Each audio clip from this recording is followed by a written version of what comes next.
Hi everyone, मैं निमेश ठक्कर। हम सब लोग जानते ही हैं कि इस पृथ्वी पे पेड़ पौधे ही एक ऐसे जीव है जो अपना खाना अपने आप बना रहे हैं। बाकी सभी जीव जिसमें हम भी शामिल हैं, खाने के लिए डायरेक्टली या इनडायरेक्टली पेड़ पौधे पे निर्भर है। हम सब जानते ही हैं कि पेड़ पौधे फोटोसिंथेसिस से अपना खाना बनाते हैं।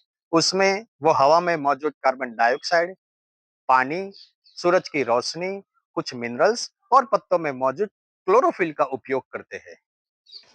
आज हम एक सिंपल एक्सपेरिमेंट से जानेंगे कि फोटोसिंथेसिस की प्रोसेस में सूरज की रोशनी और हवा में मौजूद कार्बन डाइऑक्साइड का क्या रोल है। साथ ही साथ हम ये भी जानेंगे कि फोटोसिंथेसिस की प्रोसेस में पेड़ पौधे कुछ गैसेस भी रिलीज करते हैं। इस एक्सपेरिमेंट को करने के लिए हमें चाहिए बेकिंग सोडा, पानी, लिक्विड सोप, पेपर पंच मशीन, कांच के 3 ग्लास, कुछ पत्ते, लाइट का सोर्स, एल्यूमिनियम फॉइल और 3 सिरिंजेस। सबसे पहले हम 3 ग्लास लेके उसके ऊपर 1, 2 और 3 मार्क कर लेंगे।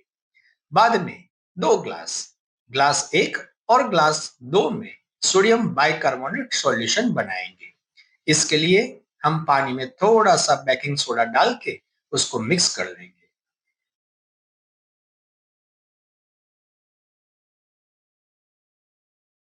इसमें हम 1 बूंद लिक्विड साबुन का डालेंगे और उसको मिक्स कर देंगे।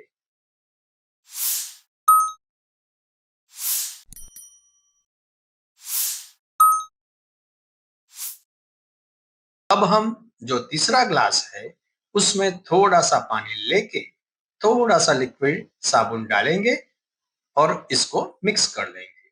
हम तीनों ग्लास में लिक्विड साबुन का इस्तेमाल इसलिए कर रहे हैं कि जो पत्ते की डिस्क बनाने वाले हैं वो आसानी से मूव कर सके।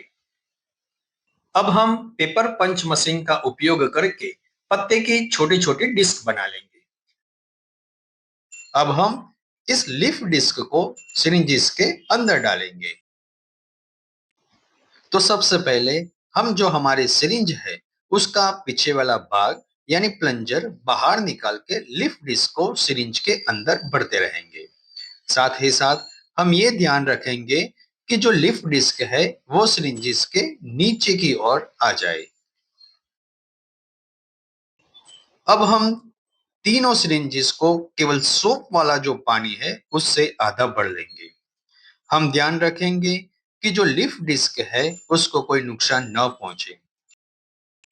अब आप देख रहे हैं कि जो लीफ डिस्क है वो पानी के ऊपर तैर रही है।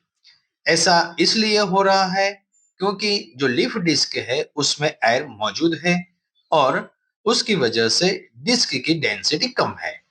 इसलिए अभी जो डिस्क है वो पानी पे तैर रही है। अब हम इस डिस्क में मौजूद हवा को बाहर निकालेंगे। इसके लिए हम इंजेक्शन के आगे वाले सिर पर अपनी उंगली रखकर प्लंजर को ऐसे कई बार पीछे खींचेंगे। इससे इंजेक्शन के अंदर हवा का दबाव कम हो जाएगा और पत्तियों के अंदर से हवा बाहर निकल आएगी और जो पत्तियां हैं वो नीचे की ओर डूब जाएगी। अब आप देख रहे हैं कि इन तीनों इंजेक्शन में जो डिस्क है वो नीचे बैठ गई है।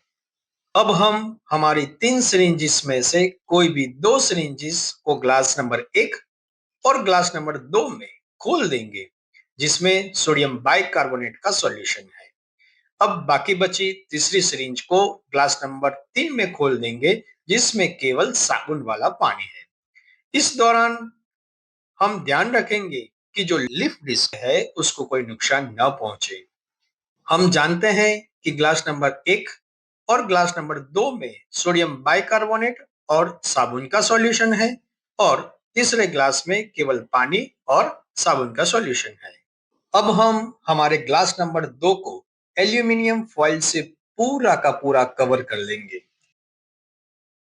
अब हम इन तीनों ग्लास को धूप में रख देते हैं और देखते हैं कि क्या होता है।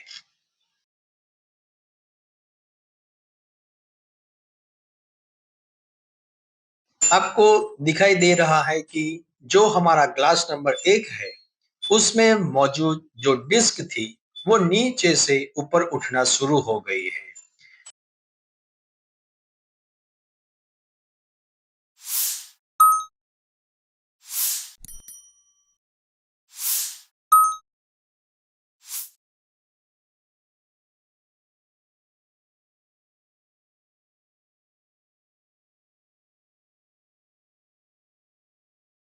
और साथ ही साथ हमने देखा कि डिस्क की बाहर की ओर छोटे छोटे बुलबुले दिखाई दिए।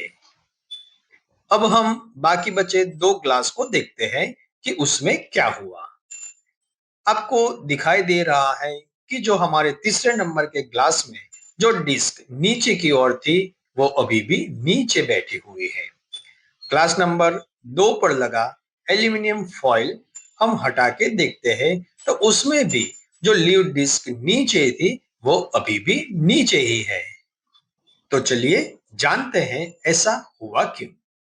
जो हमारे पहले नंबर का ग्लास था जिसमें हमने सोडियम बाइकार्बोनेट का सॉल्यूशन डाला था, उसके अंदर वो सभी चीजें मौजूद थी जिसकी वजह से फोटोसिंथेसिस होता है, जैसे कि पानी, पानी में मिक्स कार्बन डाइऑक्साइड, पत्तों में मौजूद क्लोरोफिल और सूरज की रोशनी।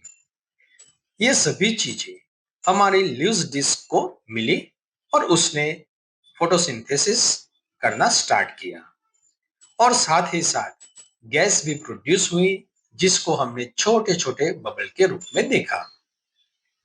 हम इस एक्सपेरिमेंट से यह प्रूव नहीं कर सकते हैं कि वो ऑक्सीजन ही थी। जो एयर प्रोड्यूस हुई उसकी वजह से जो लूज डिस्क थी वो हल्की हुई और ऊपर उठना शुरू हो गई। हमारे ग्लास नंबर 2 में सब कुछ था जो ग्लास नंबर 1 में था, पर उसे सूरज की रोशनी नहीं मिल पाई। उसकी वजह से फोटोसिंथेसिस नहीं हो पाया। हमारे ग्लास नंबर 3 में पानी था, सूरज की रोशनी थी, क्लोरोफिल था, लेकिन कार्बन डाइऑक्साइड नहीं था। उस वजह से फोटोसिंथेसिस यानी प्रकाश संश्लेषण नहीं हो पाया। इस आसान से एक्सपेरिमेंट से हमने जाना कि फोटोसिंथेसिस में सूरज की रोशनी और कार्बन डाइऑक्साइड का क्या रोल है, और हमने ये भी देखा कि पेड़ पौधे फोटोसिंथेसिस के दौरान कुछ गैसेस रिलीज करते हैं